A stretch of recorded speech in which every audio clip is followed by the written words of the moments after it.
मैंने 9 छंदों में गीता का सार प्रस्तुत करने की कोशिश की है। कविता है गीता सार, गीता का मूल संदेश। जियो अपेक्षाहीन, करो नित अनासक्त हो कर्म। जियो अपेक्षाहीन, करो नित अनासक्त हो कर्म।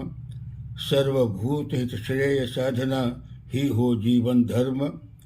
सुख दुख धूप छांव जीवन के अपरिहार्य है अंग।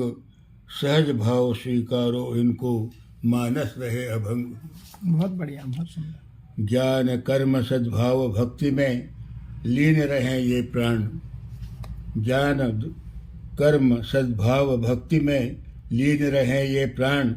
मैं सब में हूँ, सब मुझ में है, सदा रहे ये ध्यान। अविचल बुद्धि रहे, सत्पथ पर रहो सदा गतिमान। कुंठित कर पाए न कभी भी, कुंठित कर पाए न कभी भी, मान या कि अपमान।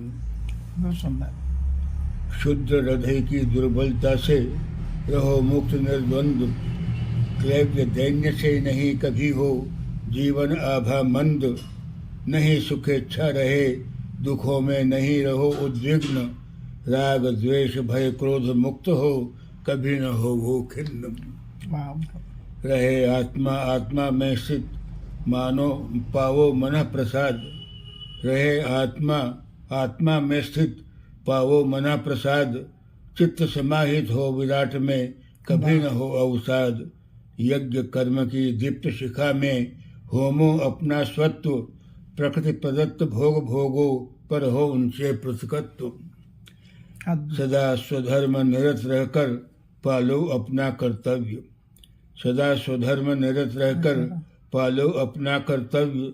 सृजो अपने कर्म क्षेत्र में सुंदर शिव ओ सत्य। क्षण भंगुर भौतिक सुख सुविधा से न कभी हो मोह। मृणमय विषय वासना में रम, करो न आत्मद्रोह। युक्ताहार विहार युक्त हो जागृति और सुषुप्ति। युक्ताहार विहार युक्त हो जागृति और सुषुप्ति। युक्ति कर्म की सहज साधना से ही मिलती मुक्ति। निर्मल बुद्धि हृदय निर्मल हो आचार। निर्मल बुद्धि हृदय निर्मल हो आचार। निर्मलता से ही मिलता है परमानंद अपार। चंचल मन का निग्रह करना यद्यपि दुष्कर कार्य। चंचल मन का निग्रह करना यद्यपि दुष्कर कार्य, किंतु सतत अभ्यास विरत से हो जाता है साध्य। समाधिस्थ मन ही पा सकता है जीवन का अर्थ।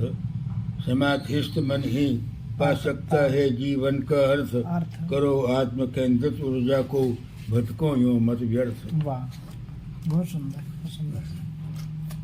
ये गीता का सार। उस समय गीता लगभग मैंने बहुत ज़्यादा पढ़ी थी। गीता पर डॉक्टर राधा कृष्णन की किताब भी पढ़ी थी।